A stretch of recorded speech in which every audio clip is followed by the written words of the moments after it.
பஞ்சுருளி என்பது தென்னிந்திய, குறிப்பாக கர்நாடகா, துளுநாடு, மங்களூர் பகுதிகள் மற்றும் சில கேரள எல்லை பகுதிகளில் வழிபடப்படும் ஒரு பூத தெய்வம் ஆகும். இது பெரும்பாலும் பூதகோல தெய்யம் போன்ற நாட்டுப்புற வழிபாட்டு முறைகளில் முக்கிய பங்கு வகிக்கிறது. அந்த ஆற்றல்தான் பஞ்சுருளி என மக்கள் வழிபடுகின்றனர். பஞ்சுருளி பொதுவாக காட்டுப்பன்று வடிவ தெய்வமாக கருதப்படுகிறது.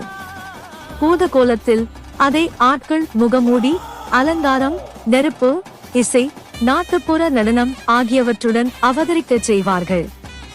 மக்கள் அதை நீதி வழங்கும் சக்தி என கருதி தங்கள் பிரச்சனைகளை கேட்டு தீர்வு பெறுகிறார்கள். துளுநாட்டில் பூதகோல என்று அழைக்கப்படும் நாட்டுப்புற தெய்வ வழிபாட்டில் பஞ்சுருளி முக்கியமானது. ஒரு குடும்பம் அல்லது ஊர் பஞ்சுருளியை தங்கள் குடிதெய்வமாக வணங்கும்.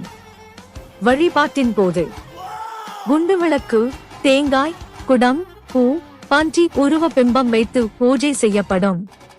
கோல ஆட்டம் மூலம் தெய்வம் இறங்கி மக்கள் கேள்விகளுக்கு பதில் கூறுவதாக நம்பப்படுகிறது. பஞ்சுருளி நீதி, பாதுகாப்பு, நியாயம் ஆகியவற்றின் அடையாளமாக கருதப்படுகிறார். நிலத்தை, விலங்குகளை, குடும்பத்தை காப்பவர்.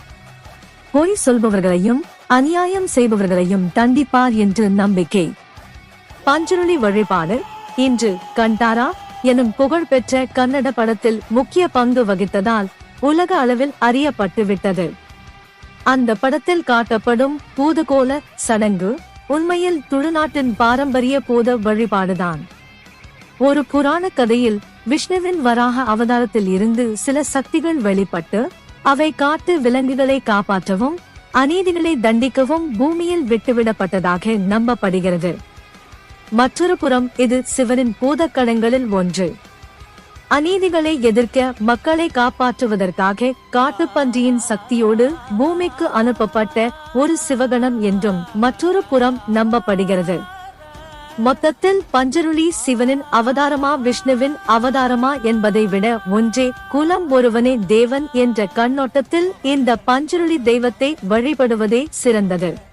இது போன்ற சுவாரஸ்யமான கதைகளை நீங்கள் தொடர்ந்து கேட்க விரும்பினால் நமது ஸ்டோரி ஆன் சேனலை சப்ஸ்கிரைப் செய்து பக்கத்தில் உள்ள பெல் ஐகானை அழுத்தவும். மீண்டும் கதை அப்லோட் செய்யும் நேரம் உங்களுக்கு உடனடியாக நோட்டிபிகேஷன் வரும். நன்றி.